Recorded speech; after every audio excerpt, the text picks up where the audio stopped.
Bonjour à tous, merci d'être là aujourd'hui et bienvenue sur ce webinaire consacré au rôle des conseils en gestion de patrimoine ou CGP dans la transition écologique et sociale. Pour commencer, il faut savoir que les CGP, en termes d'encours et de collecte en France, se situent entre la sixième et la huitième banque environ, ce qui représente plusieurs milliards d'euros d'encours. Et donc, ils ont donc justement un rôle crucial à jouer dans cette transition. Aujourd'hui, je suis ravi d'accueillir Maëlle Caravaca, fondatrice du cabinet En Privé, et Bénédicte Cornu, fondatrice du cabinet Kinty Conseil, et qui ont choisi Bonjour. justement l'investissement responsable comme raison d'être de leur cabinet. Bonjour à toutes les deux. Bonjour. Bonjour. On va passer environ 1 heure ensemble aujourd'hui. Donc pendant les premières 40 minutes, moi j'ai prévu une trame avec des questions que je poserai à Maëlle et Bénédicte. On va échanger. Vous pouvez poser vos questions directement dans le chat. On les regardera à la fin ou pendant la trame si c'est vraiment ça correspond à ce qu'on est en train de se dire. Et puis pour ceux qui, comme Aïssa, qui ne peuvent pas poser leurs questions à l'écrit, vous pourrez aussi intervenir directement à l'oral en prenant la parole. D'abord, je vais commencer par présenter Fève rapidement, pour ceux qui ne connaîtraient pas ce qu'on fait.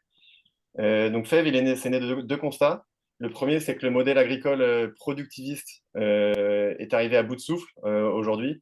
On s'en rend compte au niveau environnemental avec des problématiques de déforestation, d'altération de la biodiversité, de pollution des sols, pollution de l'eau, des émissions de gaz à effet de serre, mais aussi des problématiques sociales avec des agriculteurs qui arrivent pas à s'en sortir, des problématiques de santé, de résilience alimentaire ou de redynamisation des territoires. Donc, pas mal de problématiques à ce niveau-là. Et aussi un problème conjoncturel. En France, un agriculteur sur deux est ou sera en âge de partir à la retraite dans les 10 ans à venir. Donc, cette problématique, nous, on la voit comme une opportunité chez FEV, justement, d'utiliser ce renouvellement de génération qui doit s'opérer pour faciliter l'installation de la nouvelle génération d'agriculteurs avec des modèles plus vertueux pour l'environnement, pour notre alimentation et puis pour nos territoires.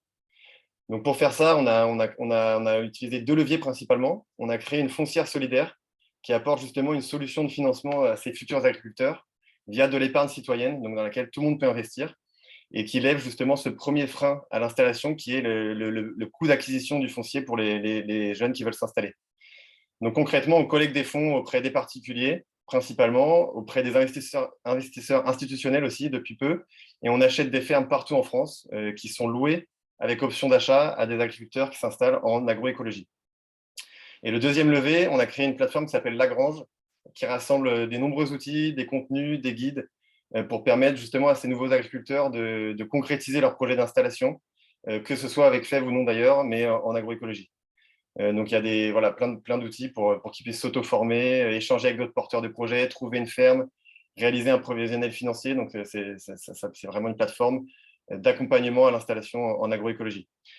Pour vous donner une idée, en moins de 2 ans, chez FEV, on a collecté 8 millions d'euros auprès de 800 investisseurs. On a financé 7 fermes qui ont permis à s'installer de 14 agriculteurs et agricultrices. Et on a actuellement 6 projets en cours d'acquisition et qui seront finalisés dans les prochains mois. Et personnellement, moi, je suis responsable justement de la foncière et des investisseurs et de développer des partenariats avec les conseillers financiers, notamment comme Maël et Bénédicte, qui sont partenaires de FEV et qui proposent un investissement dans FEV à leurs clients. Donc voilà pour la rapide présentation de FEV, et je vais laisser la parole maintenant à nos intervenantes d'aujourd'hui. Merci encore d'avoir accepté d'intervenir sur ce webinaire. Et donc pour commencer, est-ce que vous pourriez nous en dire plus sur vous et sur votre parcours, vous présenter tout simplement? Je laisse la parole, Bénédicte, vas-y. Allez, ça marche. Donc, je suis Bénédicte Cornu, je suis la fondatrice de Kinty Conseil. C'est un cabinet de conseil en gestion de patrimoine responsable et investissement durable et éthique. Et ma vocation, c'est d'accompagner mes clients, qu'ils soient chefs d'entreprise, profession libérale, indépendants, salariés, sur tous les sujets patrimoniaux, que ce soit de la fiscalité, investissement immobilier, financier, préparation de la retraite ou éducation des enfants pour plus tard, par exemple. Et juste pour dire un mot de mon parcours et pourquoi j'ai créé le cabinet, j'ai fait des études en finance et en gestion de patrimoine, le master gestion de patrimoine à Clermont-Ferrand et en gestion à HEC Montréal. Et j'ai travaillé en banque et en cabinet privé à Paris. Et Paris, c'était une super expérience professionnelle, mais en ayant vécu au Canada et étant originaire de Bordeaux, la nature, les grands espaces me manquaient. Du coup, je suis partie faire un tour du monde en sac à dos pour rencontrer les gens aux quatre coins du monde, échanger avec des gens de différentes cultures. Et je n'avais pas la conscience écologique aussi poussée à ce moment-là. Et en fait, c'est pendant ce tour du monde et ce voyage que je me suis rendu compte de la situation environnementale et écologique et la pollution, notamment pollution plastique. Et à mon retour en France en début 2020, en fait, je voulais être utile et faire ma part pour l'environnement. Et je me suis rendu compte que flécher les investissements et l'épargne vers des projets et des investissements à impact, il y avait vraiment eu une utilité et c'était ma façon de faire ma part. Donc, du coup, j'ai créé Kinty début de 2020, notamment pour ça. Ok, super. Alors, pour ma part, moi, je suis Maëlle Caravaca. Je suis la fondatrice du cabinet En Privé. C'est un cabinet aussi en gestion de patrimoine. Donc, pareil, je couvre tous les sujets patrimoniaux, que ce soit de la fiscalité, que ce soit du placement financier, immobilier, etc.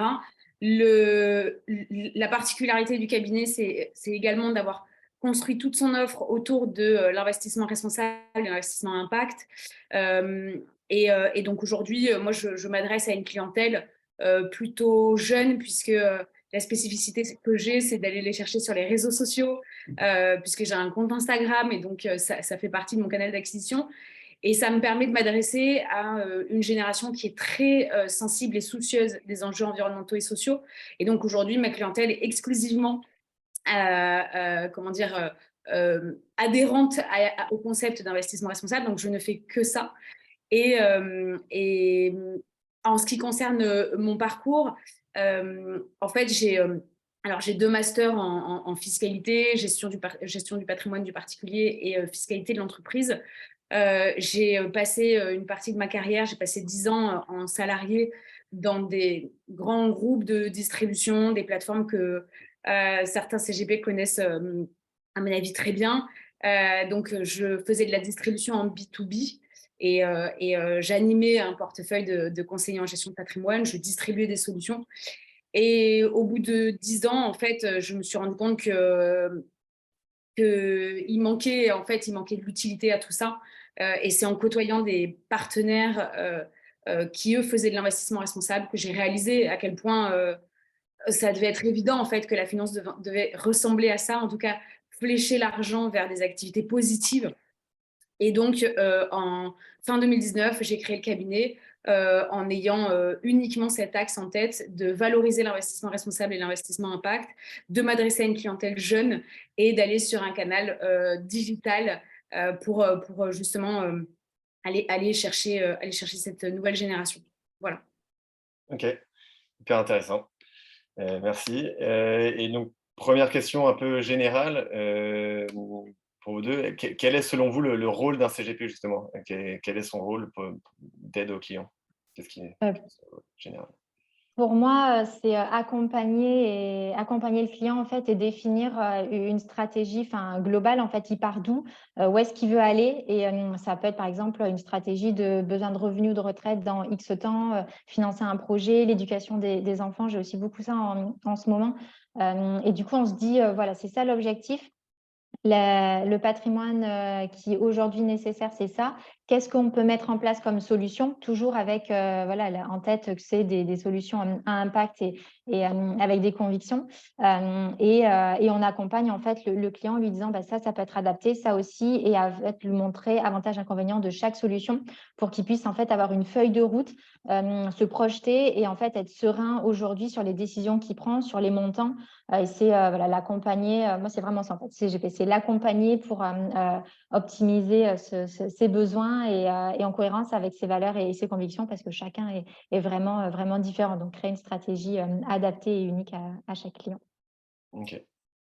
Et pour ma part, moi, je pense que le rôle du CGP, en complément évidemment de ce que dit Bénédicte, parce qu'on a vraiment ce rôle d'accompagnant, c'est surtout qu'en tant que sachant, on doit aussi transmettre l'information.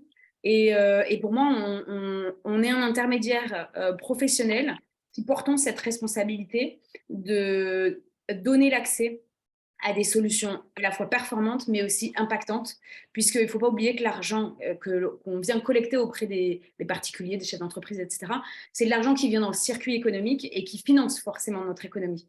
Donc, nous, en tant que sachants, on porte cette responsabilité de pouvoir dire aux clients vers quoi on flèche cet argent.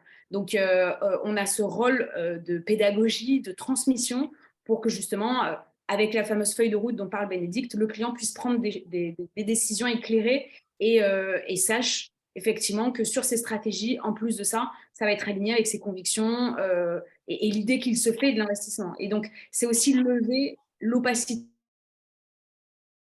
Je pense qu'on a vraiment cette responsabilité de vulgariser, de transpariser le monde de l'investissement. Ok, super. Et justement, on parle d'investissement responsable. Est-ce que vous pouvez nous donner une idée de ce que c'est au niveau réglementaire, donc au niveau de l'AMF, l'investissement responsable, et qu'est-ce que c'est selon vous un investissement responsable? Est-ce qu'il y a une différence justement entre les deux? Enfin, c'est assez large, je sais qu'il y a pas mal de labels justement. Ouais. C'est en short, si c'est possible. La définition, elle va être très disparate. C'est-à-dire que tu as effectivement ce que dit l'AMF, les différents textes européens, que ce soit la taxonomie, que ce soit le règlement SFDR, les différents labels, label ISR, label Greenfin. Donc, en fait, ça, si tu veux, c'est de la sémantique qui permet de voir où tu veux mettre le curseur, jusqu'où tu veux avoir de l'impact et quel est le grade en fait, dans lequel tu veux monter pour aller justement financer des activités durables.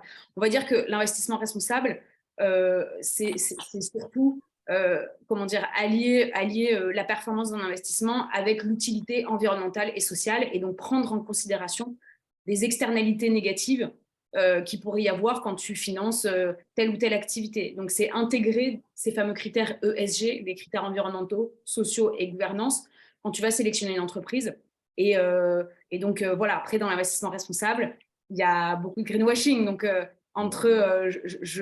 je continue à soutenir l'économie traditionnelle en intégrant ces fameux critères, où je vais jusqu'à financer une économie durable et responsable. Il y a deux mondes. Mais grosso modo, l'idée est là. Ouais, c'est ça qui est compliqué, c'est quand on dit investissement responsable, comme dit Maëlle, ça prend en compte des critères extra-financiers, donc environnement, socio, gouvernance. Mais en fait, ça ne veut pas dire que c'est bon pour l'environnement ou que ça protège la biodiversité ou que ça restaure la biodiversité. Donc, il y a cette partie-là responsable, mais il y a aussi, on peut dire, la finance à impact, où là, on a vraiment un impact positif. Et après, c'est de se dire, est-ce que l'investissement, ça améliore, enfin, quel type de, quelle gradualité on a.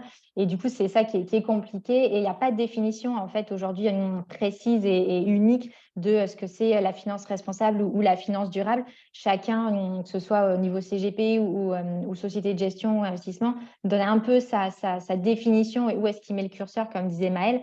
Donc, c'est aujourd'hui assez compliqué, mais ça avance et on voit qu'il y a des avancées, des réglementations. Donc, ça va dans le bon sens. Mais nous, en tant que CGP, on peut pousser pour donner en fait notre définition qui va sans doute plus loin aujourd'hui que l'investissement responsable que nous dit l'AMF. C'est juste prendre en compte quelques critères qui est déjà bien, mais je pense qu'on est certains CGP, dont voilà, Maëlle et moi, à aller plus loin.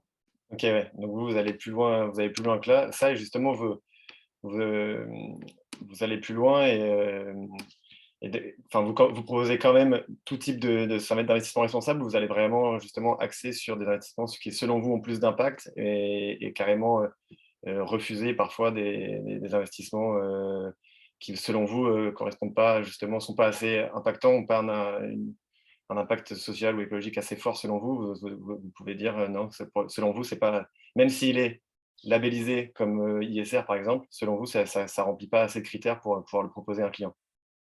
Ouais, il y a une approche, je pense qu'il y a une approche discrétionnaire, tu vois, il y a une sélection qui se fait, c'est-à-dire que comme justement, on a aussi cette responsabilité d'aller creuser le sujet et d'aller vérifier ce qu'on propose aux clients, c'est de s'assurer effectivement que ça correspond bien à l'imaginaire que se fait le client de l'investissement responsable, pour pas qu'il y ait de déception. Donc, effectivement, de manière discrétionnaire, même si c'est un label ISR, franchement, tu as plein d'investissements qui ont un label ISR qui sont des fonds déguisés en CTLM qui sont juste peints en vert et qui juste fait de la finance traditionnelle, business as usual. Donc, effectivement, il faut faire ce tri très sélectif et notamment, par exemple, exclure des secteurs d'activité. Dans le label ISR, tu peux quand même financer les énergies fossiles.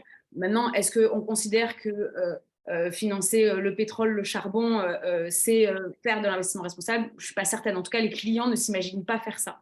Non. Donc, on a aussi, tu vois, ce devoir d'exclure, en fait, et de cibler les activités qu'on veut privilégier. Ok, ouais. Ouais. rejoins tout à fait Maëlle. Je pense enfin, comme on se définit, en plus, on a créé nos cabinets avec cette volonté de créer une offre autour de l'investissement responsable. Je pense que voilà, on est de fait, on ne s'arrête pas au label parce qu'on s'applique nos propres exclusions et on va creuser un peu plus loin. Et donc, ça demande du temps, ça prend du temps. Mais quand c'est nos convictions et que nous, on est convaincus de ça, voilà, on le fait. Super. Et justement, tu amènes très bien la question suivante, c'est comment vous faites justement pour identifier ces placements impact? Comment vous faites justement pour avoir des placements qui vont répondre aux convictions de vos clients et à vos convictions aussi personnelles que vous avez déjà de base dans votre cabinet?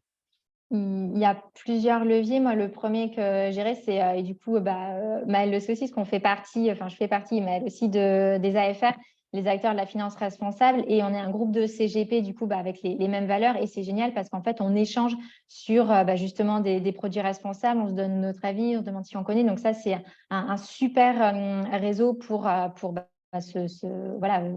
s'informer sur ce type d'investissement. Et après, moi, j'y suis sur le terrain et c'est notamment grâce en fait au terrain et à mon réseau local que j'ai connu FEV. Donc moi, je suis basée dans le Pays Basque à Anglette et je fais partie d'une association locale Humans by Nature qui accompagne des projets écologiques dont fait partie la forêt de Higas. Et donc, je connaissais Johan, le fondateur de la forêt de Higas, et il avait besoin justement de faire financer ses terres agricoles. Et c'est FEV qui l'a accompagné pour financer ces terres. Et donc, c'est comme ça que j'ai connu, en fait, Ferme Envie. Et quand j'ai connu, voilà, vu comment c'était voilà, votre projet, votre foncière, du coup, je l'ai intégré dans mon offre parce que ça répondait carrément à mon sujet. C'est vraiment là, sur le terrain et sur le réseau que j'ai découvert. Donc, ça fait aussi partie de comment on trouve les projets. Et comme ça fait partie de nos convictions, mes convictions et mon envie, en fait, on est peut-être plus à même, plus ouvert, plus à l'écoute sur le type de projet qui peut exister. Ok, super. Ouais, je rejoins complètement Bénédicte là-dessus, c'est-à-dire que ce qui aide en fait à identifier les bons partenaires, c'est les réseaux, c'est effectivement le fait de partager au sein d'un écosystème de personnes qui vont avoir ces mêmes valeurs, de pouvoir échanger sur les bonnes pratiques et de pouvoir en fait collectivement identifier de nouveaux partenaires. Donc avec Bénédicte, effectivement, on fait partie des acteurs de la finance responsable et on a ce groupe de CGP qui est un très très bon vivier en fait pour aller dénicher les nouvelles pépites et notamment faire l'envie. Et puis après, c'est vrai, c'est les réseaux, donc il faut, pour chaque partenaire, il faut aller faire cet effort d'approfondir en fait. Et puis c'est surtout, je veux te dire, les partenaires qui sont naturellement transparents, en fait, ça permet aussi de savoir s'ils sont authentiques dans leur démarche ou si on est clairement dans un opportunisme de greenwashing, etc. Donc, il faut identifier ses partenaires, leur poser des questions, aller loin, en fait, dans l'audit, dans la due diligence qu'on fait pour sélectionner ses partenaires. Et naturellement, il y en a qui sont plus transparents que d'autres et c'est ceux-là qu'il faut privilégier.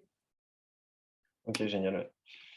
Ouais, c'est vrai que ouais, nous, on fait aussi partie de l'AFR. C'est là que Vincent, notamment, avait rencontré Maëlle et Bénédicte. Et la forêt de Higas, ouais, pour préciser, c'est un des projets en effet que FEV va financer. C'est une forêt comestible, enfin, c'est un projet de forêt comestible sur 7 hectares, porté par Johan, et donc, qui va allier agroforesterie et maraîchage. Donc voilà, ok, super. Et est-ce que parfois, justement, vous allez aussi chercher des solutions en fonction de demandes spécifiques de clients? Si un client va vous demander, par exemple, va dire qu'il est intéressé par un sujet spécifique, donc par exemple, ça aurait été de l'agriculture, mais ça peut être quelque chose d'autre. Et en fonction justement de la demande du client, vous allez chercher un projet qui peut correspondre et creuser, vous-même trouver potentiellement une nouvelle solution du coup à proposer à d'autres par la suite, quoi. Oui, en fait, mais je pense aussi que c'est une vision du métier qui doit changer, c'est-à-dire que plutôt que de faire matcher un produit avec les projets du client, il faut partir du besoin du client et aller chercher la solution qui lui correspondra le mieux. Donc, oui, ça passe par lui poser la question de savoir quelles sont les thématiques qu'il veut privilégier. Notamment, ça peut être effectivement l'agriculture, l'alimentation saine, ce genre de choses. Et donc, en conséquence, tu vas aller choisir des solutions. Soit tu les as déjà en fait dans ta petite besace et tant mieux. Soit sinon, il faut, en tout cas, je pense que c'est notre mission d'aller chercher ensuite les solutions pour le client et pas l'inverse, pas essayer de faire rentrer des carrés dans des ronds avec déjà des solutions qu'on a sur les étagères et à tout prix devoir les refourguer aux clients. Donc, je pense que ça fait partie aussi du métier de rester alerte pour être voilà, enclin à aller passer de nouveaux partenariats avec des nouveaux acteurs à impact. Ok. Est-ce que du coup, vous avez des exemples, des exemples concrets d'investissement impact que vous proposez à vos clients en ce moment, par exemple, au-delà de FEV, d'autres projets à impact dans d'autres domaines, peut-être dont vous avez envie de parler spécifiquement et que vous proposez? Il y a plein de domaines, ça peut être après, c'est comme dit Maëlle, ça peut être selon le client ce qu'il aime, mais en fait, c'est d'avoir, je pense, on a 2 casquettes, l'offre qu'on a nous définie, en fait, définit nos thématiques, et après, en fonction du client, lui, ses forces de proposition. Moi, j'ai eu un client qui, lui, c'était plus la terre et il avait découvert une entreprise, en fait, entendu parler d'une entreprise qui brevette un champignon pour dépolluer la terre. Et du coup, il m'a posé la question, ce que j'en pensais. Et du coup, j'ai échangé avec le dirigeant de cette entreprise-là. Donc, c'est pas du tout, je connais rien en champignons et ça, mais c'était l'aspect du client. Voilà, cette entreprise lui plaisait. Et du coup, il m'a demandé mon expertise sur la partie plus financière, technique. Qu'est-ce que j'en pensais? Donc, je trouve ça génial en fait d'être en même temps force de proposition pour amener des projets à des clients ou des thématiques et en même temps être là pour les accompagner sur des choses plus techniques ou plus fines ou qui ne vont pas forcément avoir. Donc, ouais, là, c'était voilà, sur la dépollution des terres pour cet exemple-là. Mais après, il y a des clients, c'est qu'ils sont vraiment hyper plutôt sur tout ce qui est innovation et du coup, l'agrophotovoltaïque, c'est par exemple, voilà, ça peut être sur l'innovation et dans ces choses-là. Donc, il y a tellement de thématiques qu'on doit être aussi, nous, c'est ça que j'adore dans le métier, c'est qu'on doit être un peu au courant d'un petit peu tout et savoir où aller chercher les informations. Et c'est là où il y a la force du réseau et de parler avec plein de personnes compétentes sur des sujets différents parce que c'est tellement vaste et ça peut parler de rénovation énergétique, d'agroforesterie, de forêt, de transition énergétique. On ne peut pas être expert sur tous les sujets, on n'est pas ingénieur ou autre, mais de pouvoir faire appel à un réseau pour avoir les expertises de chacun parce qu'on partage les convictions, c'est top. Et du coup, ça nous permet, chaque métier, en fait, d'accompagner au mieux nos clients avec nos spécificités. Ok, super. Ouais, là, en fait, c'est pareil que Bénédicte, c'est-à-dire que faire de l'investissement responsable, aujourd'hui, de l'investissement impact, ça va concerner tous les secteurs de l'économie, c'est-à-dire que ça peut être à la fois de l'immobilier pour décarboner l'immobilier, ça peut être de la mobilité alternative, ça peut être de la tech for good, de la santé, de l'entrepreneuriat social, des foncières solidaires. Enfin, franchement, aujourd'hui, il n'y a pas d'excuse. C'est-à-dire que c'est comme le bio il y a 15 ans, c'était difficile de manger bio parce que dans les rayons, il n'y en avait pas beaucoup. Aujourd'hui, c'est hyper facile parce que l'offre s'est beaucoup plus développée. L'investissement responsable, c'est exactement pareil. Il y a de plus en plus d'acteurs à de l'impact. Il y avait qu'à voir au salon de Change Now, en fait, tout ce vivier de startups qui cherchent à avoir de l'impact. Donc, et franchement, quelle que soit l'enveloppe aussi choisie, c'est-à-dire que là, par exemple, avec Ferme Envie, on est vraiment sur l'investissement de mon côté. Et c'est vrai que c'est peut-être plus facile d'aller faire de l'impact dans du private equity, avec du crowdfunding, par exemple, avec des foncières solidaires ou tout simplement en direct dans une société. Mais franchement, on peut tout aussi bien le faire sur de l'investissement coté, dans une assurance vie, dans un plan retraite, dans un compte titre, un PE1, et c'est aussi vrai dans l'immobilier direct ou l'immobilier collectif. À nouveau, vraiment, pouvoir construire une feuille de route avec des stratégies d'investissement pour le client. On peut distiller du responsable et de l'impact dans toutes les strates en fait, de cette feuille de route. Donc, voilà, aujourd'hui, il faut juste être curieux et aller justement voir qui sont ces nouveaux acteurs. Ouais. Mais construire une offre 100% responsable, c'est carrément possible et il faut le faire. Super, il n'y a pas d'excuse. Il n'y a pas d'excuse. Aujourd'hui, il y a les moyens de le faire. Ok, super. Ouais. C'est vrai que nous, on fait partie d'ailleurs aussi du label Finansol. On est labellisé Finansol avec la foncière FEV, et c'est vrai qu'il y a plein de projets intéressants dedans, donc des foncières, des coopératives, justement, qui ont besoin de financement et qui ont des projets super intéressants. Parfois, ce qui peut être compliqué, ce qui peut faire peur aux gens, c'est aussi le fait d'allier rendement ou rentabilité, en tout cas, de l'investissement et impact positif. Qu'est-ce que vous en pensez, vous, de ça? Justement, finalement, est-ce qu'il y a des possibilités? Est-ce que ça a un impact vraiment sur le rendement de vouloir avoir un impact positif sur son portefeuille, dans son portefeuille? Bah, je pense qu'aujourd'hui, on voit, avec Fève ou d'autres qu'en fait, on peut allier rendement et investissement responsable. Mais comme dit Mel, on doit aussi changer de modèle où aujourd'hui, moi, le simple, critère rendement-risque, en fait, il a plus vraiment son sens parce que, comme dit, on injecte de l'argent dans de l'économie et la finance responsable, la finance durable, c'est une finance, pour moi, qui est au service du vivant et qui investit dans des projets, concrets et réels pour le monde qu'on veut demain. Et en fait, aujourd'hui, si on se dit, je veux juste du rendement risque, bah, OK, je vais peut-être investir dans des entreprises hyper polluantes ou Total ou autres, mais pour qu'elles montent demain ou après-demain, si on peut plus vivre et assurer nos besoins vitaux, en fait, bah, si j'ai un rendement à 2 chiffres, super, mais qu'est-ce que j'en fais si je peux plus, vivre, en fait, décemment demain? Donc moi, je rajoute un troisième critère qui j'appelle ça conviction, mais en fait, on doit aussi prendre en compte dans quoi on investit. Et ça ne veut pas dire qu'on fait, que du don et de la philanthropie, on se débarrasse de son argent, il y en a pas de rendement. Non, c'est pas ça. C'est vraiment se dire en conscience, j'investis sur quoi, pour quel rendement et c'est toujours du coup prendre aussi en compte, sur quel horizon de temps. Plus forcément, on va être amené à pouvoir aller sur un temps long, on va peut-être pouvoir aller chercher un peu plus de rendement. Il y a des catégories de types d'investissements qui vont peut-être pouvoir amener plus de rendement que d'autres, mais dès qu'on a bâti en fait une stratégie, une feuille de route avec quels besoins j'ai, on n'a peut-être pas forcément un rendement à deux chiffres tous les ans. De toute façon, on ne pourrait sans doute pas aller le chercher ou avec trop de risques. Donc, c'est possible d'avoir du rendement, mais le principal, c'est de se dire quel besoin j'ai. Et après, c'est trouver quel type d'investissement, quel support va permettre de répondre à ce besoin. Et comme on disait au début, ça demande de changer de modèle de finance, mais aussi de nos comportements, de toujours aller chercher plus, où en fait, il n'y a pas forcément besoin. Et c'est là, en fait, où il y a peut-être un changement de mentalité à faire aussi. Mais oui, allier rendement et investissement durable, c'est tout à fait possible à mon sens. On le voit avec Ferme Envie ou d'autres types de supports où il y a quand même un rendement derrière. Ouais. Je suis complètement d'accord avec Bénédicte, c'est-à-dire que vraiment, je te rejoins sur l'idée de faire des profits sans lendemain, ça n'a pas de sens. C'est-à-dire que c'est génial de s'enrichir. Maintenant, si c'est pour compromettre en fait notre avenir à tous et nos conditions d'habitabilité, moi aussi, je rêve d'avoir plein de pognon, mais ça me servira à quoi si le monde brûle? Donc oui, il faut vraiment en fait questionner son rapport moral à la performance et au rendement. Et puis, quoi qu'il en soit, moi, je vais vous donner un chiffre. Les entreprises qui intègrent des mesures d'impact dans leur business model, elles sont 13% plus performantes que celles qui ne le font pas.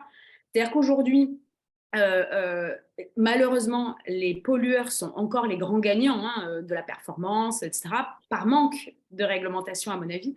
Mais si on devait intégrer une comptabilité verte et sociale dans toutes les entreprises, très franchement, le prix de revient ne serait pas le même et donc la rentabilité ne serait pas le même. Et si on faisait payer le préjudice de la biodiversité ou le préjudice social de ces entreprises, elles ne seraient pas rentables. Et il y a une chose aussi qui est sûre, c'est que je pense que nous, en tant que particuliers, en tant que consommateurs, de plus en plus, parce qu'on est conscient en fait de ces enjeux-là, on va être attentif. Donc, on est capable de boycotter une marque parce qu'elle ne répond plus à nos valeurs.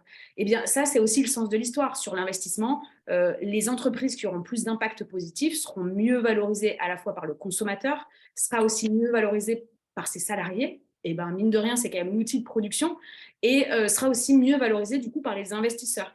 Donc, pour moi, il y a le grand changement n'est pas encore tout à fait là, mais il n'est pas loin d'arriver, de sorte que ce soit du coup les entreprises positives qui seront les grandes gagnantes de cette transition. Et moi, je n'ai pas de doute là-dessus, je suis éminemment convaincue qu'elles seront à la fois créatrices de valeur, créatrices d'emplois et régénératives pour la nature. Et très franchement, moi, je le vois auprès de mes clients. Évidemment, on ne fait pas un métier de philanthrope.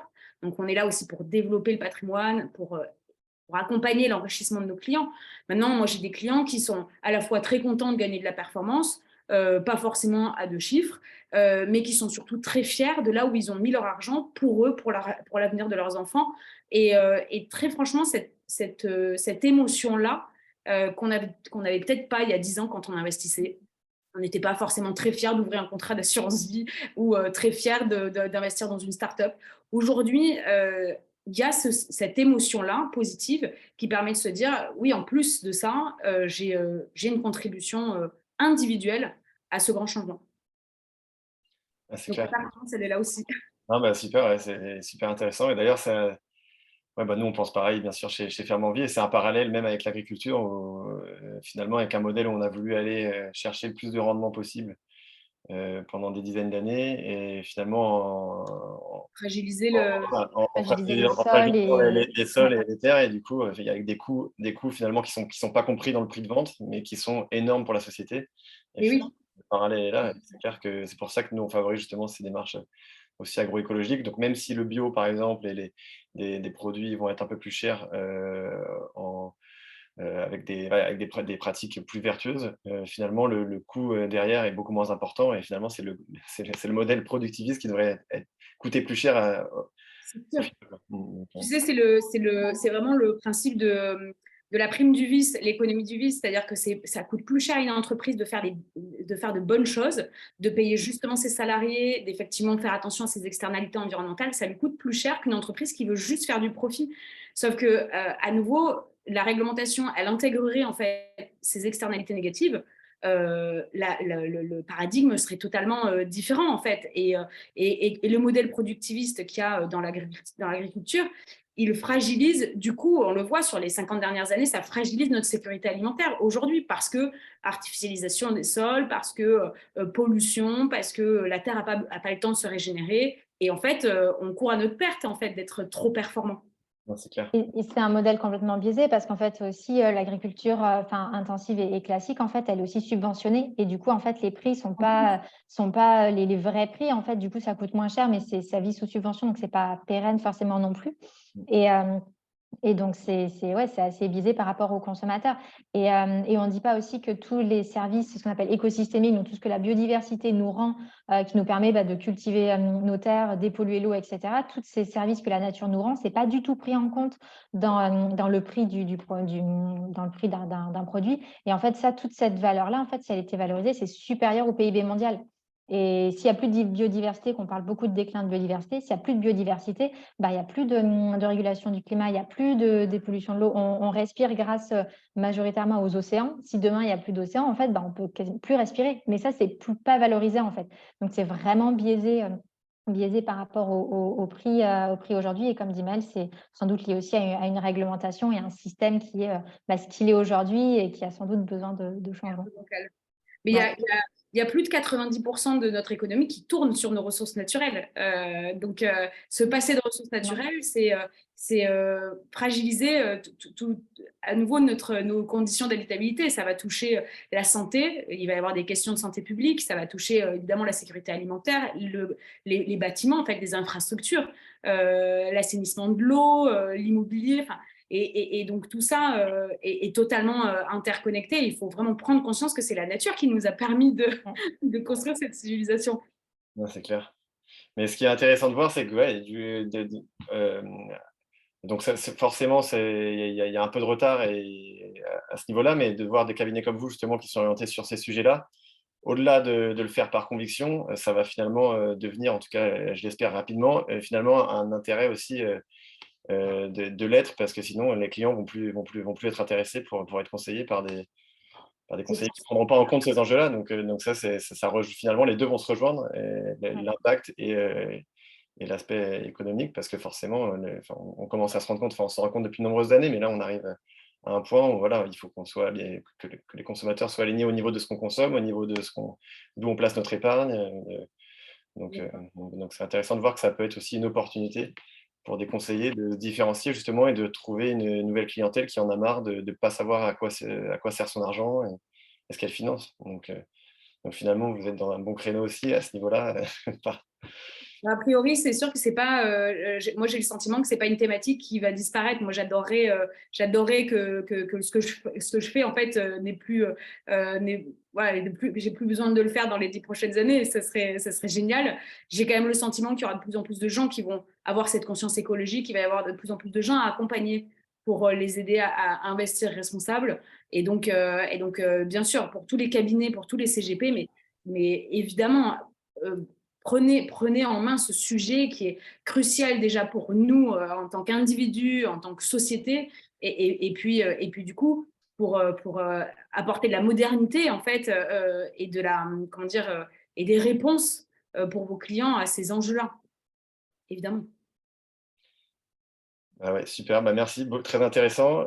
Pour tous ceux qui participent, si vous avez des questions, n'hésitez pas à les poser dans le chat ou sinon à prendre la parole si vous voulez. Là, il nous reste 20 minutes, donc si vous voulez soit prendre la parole pour poser vos questions directement avec le micro, soit dans le chat, n'hésitez pas, on pourra y répondre avec Maëlle et Bénédicte. Donc voilà, on les prendra une par une. Vraiment. Moi, déjà, je me demande, est-ce que là, dans l'audience, avec les participants, est-ce qu'il y a déjà des conseillers qui poussent l'investissement responsable? Est-ce qu'il y en a certains qui parlent de ça à leurs clients? Ou est-ce que c'est la demande du client, en fait, qui pousse le conseiller à aller chercher de nouvelles solutions? C'est quoi, en fait, la démarche? Est-ce que certains d'entre vous, vous êtes proactifs ou vous sentez une tendance des clients qui vous demandent ce type de solution? J'aimerais bien savoir, moi, ça. Je suis curieuse. Voilà. Si certains veulent répondre. Bonne question. Sentir un peu la tendance un peu. Je ne sais pas s'il y en a qui veulent prendre la parole sur ce sujet-là. Non, là, on a un auditoire timide. Soyez pas timide, on est entre nous. Moi, j'avais une question. Yes. J'ai ouvert mon cabinet il y a à peu près 3 ans. J'ai effectivement de la demande. Donc je ne vais pas forcément aller chercher ou proposer. J'ai des clients qui me demandent expressément des investissements responsables, mais alors jamais au détriment de la performance. Donc, il y a toujours cet équilibre à aller chercher. Et jusqu'à présent, c'est vrai que les investissements responsables, forcément, venaient un petit peu rogner sur la performance. En tout cas, c'est le cas dans les contrats d'assurance vie. Quand on fait des allocations d'actifs 100% ISR, statistiquement, hein, quand on compare les performances des fonds labellisés par rapport à des allocations classiques, toutes choses étant égales par ailleurs, c'est-à-dire que l'allocation est la même, la pondération est la même, les thématiques sont les mêmes. On a effectivement une perte entre 1,5 et 1,5% par an. Donc on perd 1,5 points par an de performance, ce qui sur le long terme peut avoir son impact.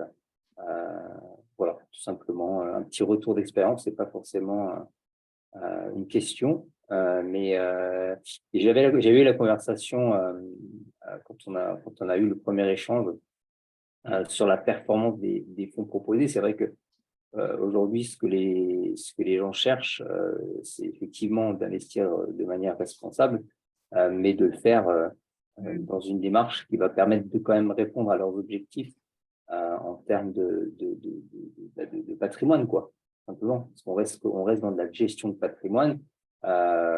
Oui, c'est bien d'investir socialement, mais il ne faudrait pas que ce soit au détriment de la performance de l'actif, quoi. Alors, franchement, merci Geoffrey du coup, parce que c'est vrai que ça peut être complètement un frein en fait. Hein. J'ai toujours ce débat sur la performance et l'investissement responsable. Il y a d'autres études qui montrent que l'investissement responsable n'est pas moins performant. Si vous prenez par exemple le MSCI World et son petit cousin, le MSCI World, qui intègre en fait les valeurs ISR, il est tout aussi performant, voire plus. Et les années où ça baisse, il est même plus résilient, en fait, il baisse moins. Donc, bon, je pense que ça dépend en fait des indices qu'on va comparer ou les fonds qu'on va comparer. Et ça, c'est effectivement un travail qu'il faut faire sur le rapport à la performance qu'on peut avoir. Évidemment, on ne fait pas un métier où l'idée, c'est juste de rester, enfin, d'avoir une performance à 2% ou à 3%, on reste sur ses livrets et effectivement, on ne s'enrichit pas. Mais en fait, ce qu'il faut, je pense, questionner, c'est les priorités du client.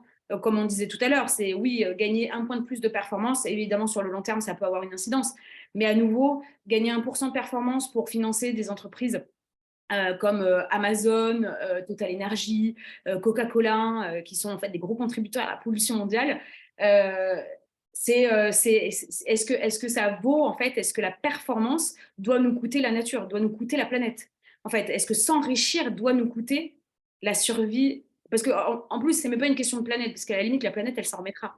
c'est plus, est-ce que notre enrichissement doit nous coûter notre survie, doit coûter la survie de nos enfants, nos petits-enfants? Parce que, à nouveau, on sera, a priori, en fait, le réchauffement climatique, on voit déjà les effets physiques, et donc, a priori, on sera spectateur de ça. C'est pas dans 2 générations ou 3 générations. Là, tous les gens qui sont présents à ce webinaire, on va voir les effets on le voit déjà, on l'a vu l'été dernier. Moi, personnellement, je redoute cet été. Je me dis, mais on va faire combien de jours de canicule? On a passé une sécheresse hivernale, et tout ça va venir en cascade, du coup, sur l'alimentation. L'inflation va continuer à augmenter. Il y a des projections qui montrent que dans 20 ans, l'inflation, on va atteindre des prix délirants, en fait, parce que les récoltes seront de moins en moins bonnes. Et en fait, évidemment, il y a le chiffre, en fait, il y a le rapport financier, et on doit dire aux clients ce que ça lui rapporte. Mais je pense qu'il faut aussi vraiment connecter cette performance à la réalité, en fait, à l'économie réelle. Qu'est-ce qu'il y a derrière? Et pour rebondir, et je suis tout à fait d'accord avec Maëlle, et c'est aussi du coup quand on compare les performances, si tu avais comparé ça, c'était les performances passées, mais du coup demain, se dire si c'est des entreprises on parle de Total, Amazon ou d'autres, qui en fait faisaient sans doute plus de profit dans les années passées, demain si la réglementation change, ou même si du coup les consommateurs changent parce qu'ils se rendent compte qu'en fait c'est plus possible d'avoir cette économie-là, et qu'ils vont vers des entreprises du coup vertueuses et qui ont pris en compte tous ces impacts sur l'environnement, en fait, c'est celles-ci qui vont être sans doute plus génératrices de profit, ou en tout cas, les autres vont avoir plus de coûts pour s'adapter, donc du coup, moins de performance.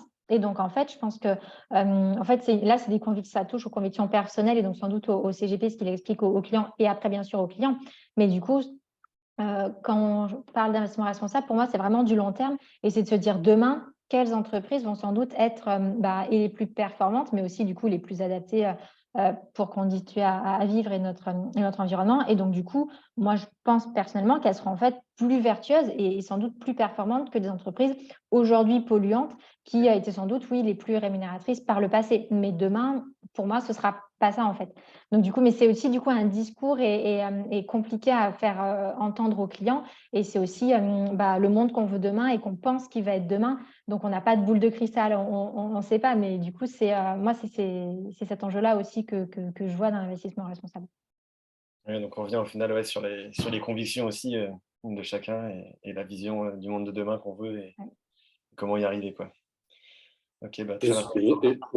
Alors je suis tout à fait d'accord avec vous. Après, je pense que ça, c'est un débat qu'on pourra avoir, hein. Ouais.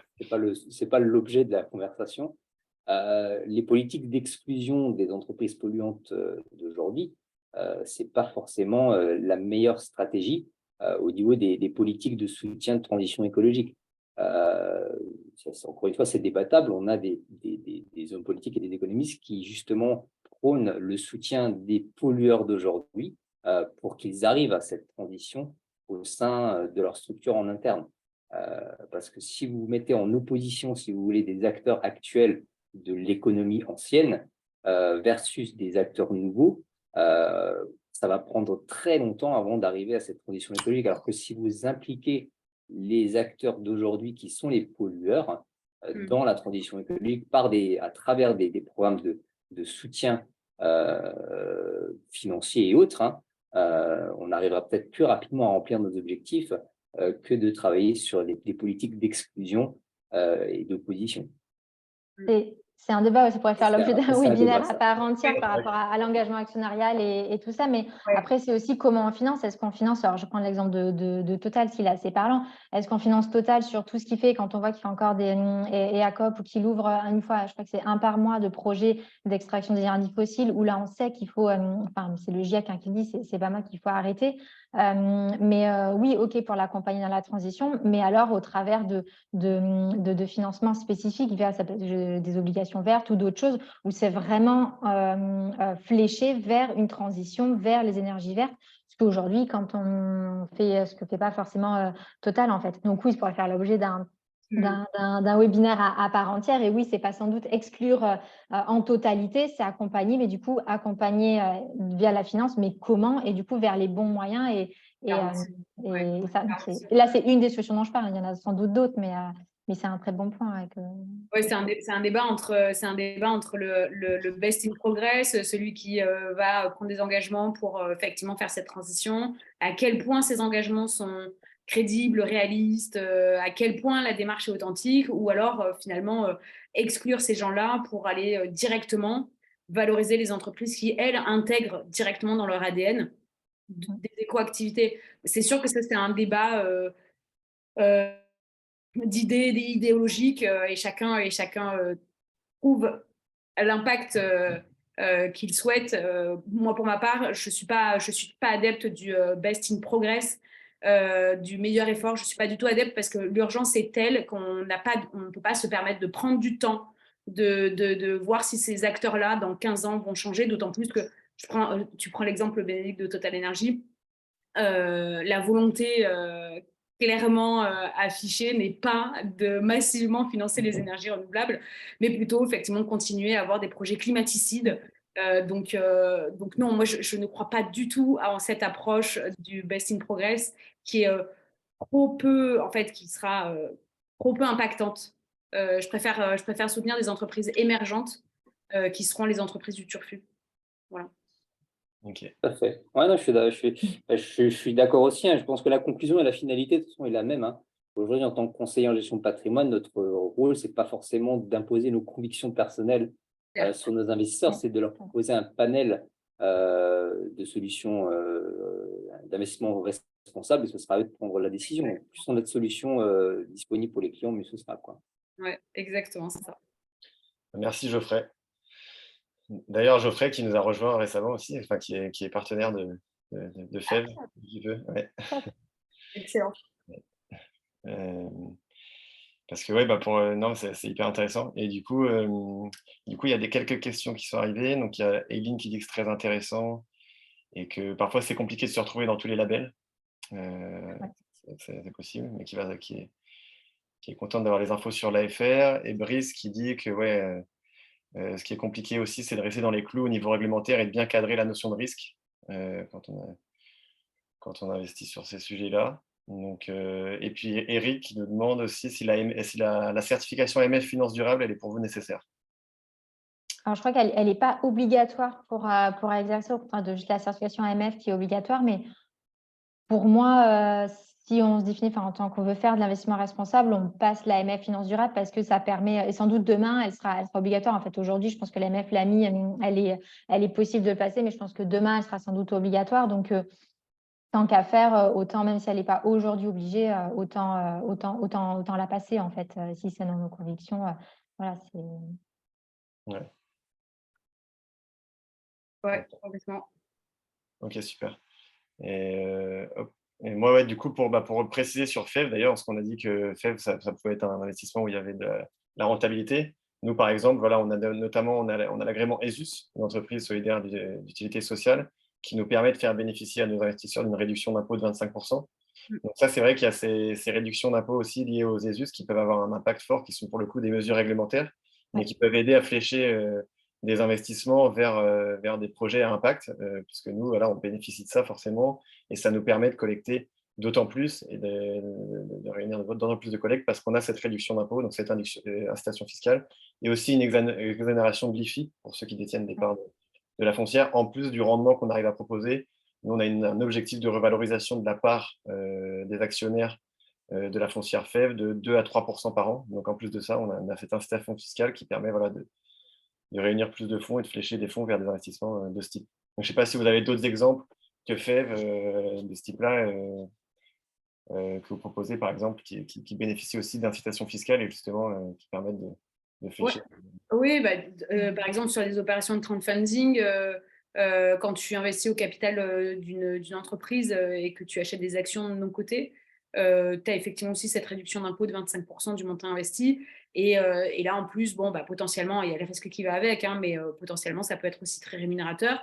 Et puis, en fait, pour revenir justement sur FEV, en fait, pour ma part, tu vois, la façon dont je le présente, c'est que comme je sais que ce n'est pas de l'immobilier spéculatif, c'est pas du foncier, enfin, c'est du foncier agricole, mais pas avec cette logique spéculative, les clients, en fait, savent ce à quoi ils peuvent s'attendre. C'est-à-dire que, à nouveau, dans cette fameuse feuille de route, il y a différentes stratégies qui vont combiner à la fois un niveau de risque, une performance.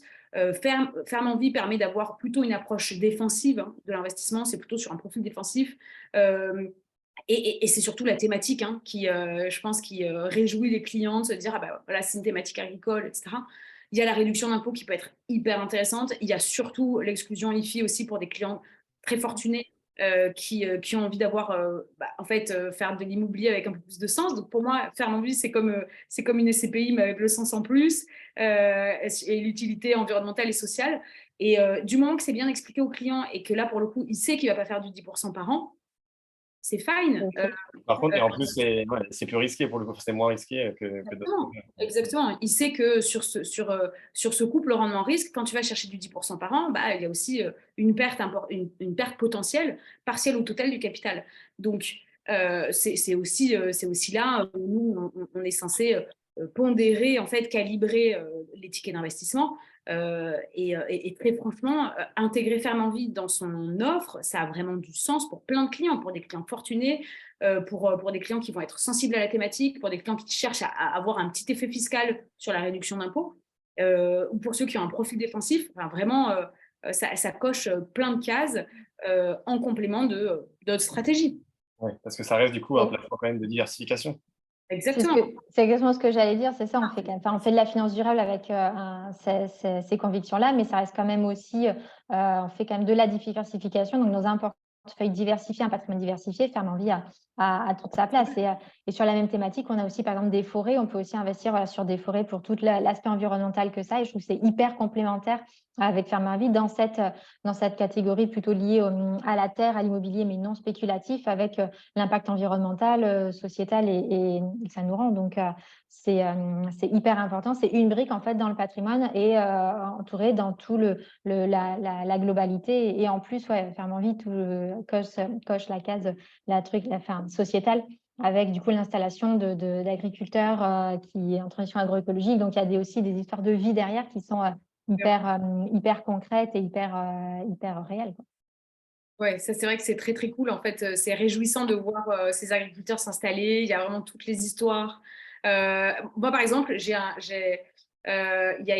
un client qui est dans l'Aude et qui a vu qu'il y avait un projet dans l'Aude. Et donc forcément, il y a aussi ce côté très local où on voit en fait que ça permet aussi le développement territorial, ça permet aussi de dynamiser. Et donc tout ça participe en fait à l'adhésion de la solution. C'est clair, ouais. C'est clair, super intéressant. Et d'ailleurs, on organise aussi, on va essayer d'organiser le plus possible d'événements justement sur ces fermes pour aussi que nos investisseurs puissent rencontrer les agriculteurs, faire du lien finalement entre eux aussi, parce que c'est vrai qu'on a perdu un peu ce lien.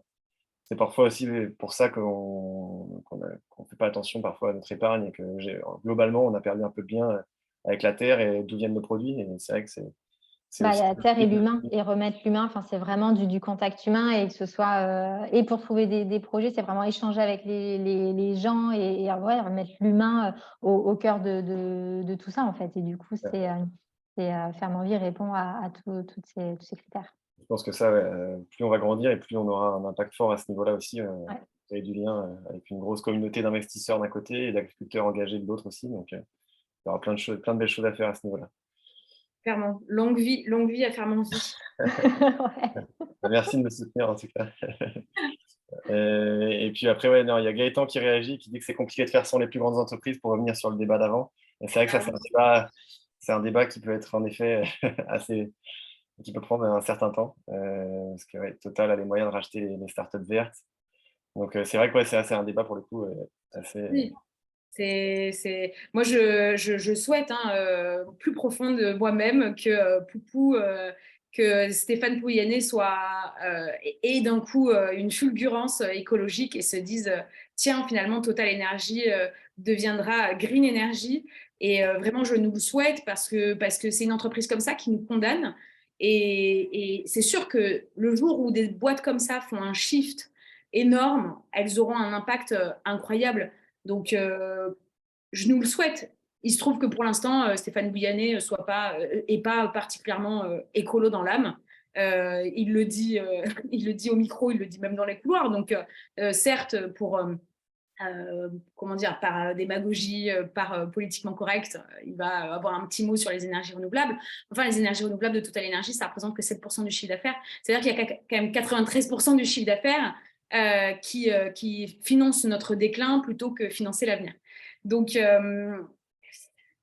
voilà, je souhaite que toutes ces boîtes aient de plus en plus d'impact. J'espère surtout que la réglementation en fait, sanctionnera les pollueurs, en fait, que les pollueurs soient les payeurs. Ça rentre finalement dans le résultat final. Ouais. On rend compte ces externalités. Ok. Il y a Brice qui nous dit de penser à adhérer au 1% de Force et Planète. Carrément. Ouais, Brice, oui, oui, clairement. Et c'est un collectif, c'est sûr, en tant que cabinet, on peut bien donner 1% pour la planète. C'est-à-dire qu'il y a 99% du chiffre d'affaires qui peut servir à plein d'autres choses, mais on peut bien donner 1% à la planète. Moi, pour ma part, je fais partie de ce collectif, je reverse 1% du chiffre d'affaires. De même, moi aussi. Et c'est une manière d'aller plus loin, d'aller juste au-delà, de proposer des solutions d'investissement responsable. C'est déjà très bien de le faire. Mais en plus, si à travers des initiatives comme celle de mécénat, on est en capacité de le faire et qu'on a les ressources, faites-le. C'est un collectif qui va agréer ensuite plusieurs centaines d'associations pour la protection du vivant, la biodiversité, la faune, la flore, etc. Enfin, c'est hyper réjouissant et au final, voilà, c'est 1%. C'est quoi 1%? On doit bien ça à la planète. Ouais, ouais, c'est clair. Non, on a des conseillères engagées aujourd'hui qui sont. Moi, je pense que oui, on a créé toutes les deux, donc on a créé toutes les deux parce que nous, on a ces convictions-là personnelles, et tu vois, ça se retrouve parce qu'on est toutes les deux adhérentes au 1% pour la planète, et en plus, en étant donatrice, on peut proposer des associations, donc ça aussi, dans les deux sens, on peut être force de proposition d'associations qu'on connaît pour les faire adhérer à 1% et d'avoir des dons d'autres entreprises qui ne les connaîtraient pas, et nous aussi de reverser cette petite part de notre chiffre d'affaires. Donc ouais, c'est un super collectif aussi qui existe. C'est une manière d'engager ses clients, c'est une manière de... Il y a plein d'autres choses à faire. Moi, par exemple, je plante des arbres aussi avec Écoterie pour chaque tranche de 100 nouveaux abonnés sur Instagram. Ça permet d'engager une communauté. J'adopte un corail pour chaque nouveau client. Donc, il y a une partie des frais de souscription qui me permettent d'avoir ces initiatives-là. Je distribue des repas aussi avec Chers The Meal, pour des enfants qui sont en difficulté dans le monde, qui sont en situation de conflit, etc. En gros, vraiment, au-delà de simplement faire du conseil, et déjà, c'est très bien si vous le faites, mais en tant qu'entreprise, on peut aussi avoir ce rôle de mécène, en fait, et on peut aussi avoir de l'impact avec son activité professionnelle, aussi par ça. Donc vraiment, je vous encourage clairement à être aussi un peu philanthrope et généreux, parce que c'est aussi grâce à ça, en fait, c'est grâce à tout ce tissu associatif que le monde change. Super. Voilà, merci beaucoup Maëlle, merci beaucoup Bénédicte. Si, je ne vois pas d'autres questions, donc merci à tous d'avoir participé. Ouais, merci, avec plaisir. Ça vous a motivé à vous diriger vers l'impact. Ah, j'espère. Je pense. Ceux qui n'en proposaient pas encore, je pense qu'il y en avait déjà qui, de toute façon, dans les présents aussi, qui étaient intéressés par cette thématique, forcément, vu de l'événement. En tout cas, merci à tous. On vous enverra un replay dans les prochains jours par mail. Et puis, on mettra aussi nos coordonnées pour ceux qui souhaitent en savoir plus et souhaitent discuter directement avec nous. Super. Merci pour ce webinaire. Maëlle, merci Bénédicte. Ouais, merci aux participants aussi d'avoir posé les questions, c'est génial. Bonne journée. Merci. Bonne journée à tous. Merci à vous. Merci. Au revoir. Ciao, merci à tout le monde. Merci.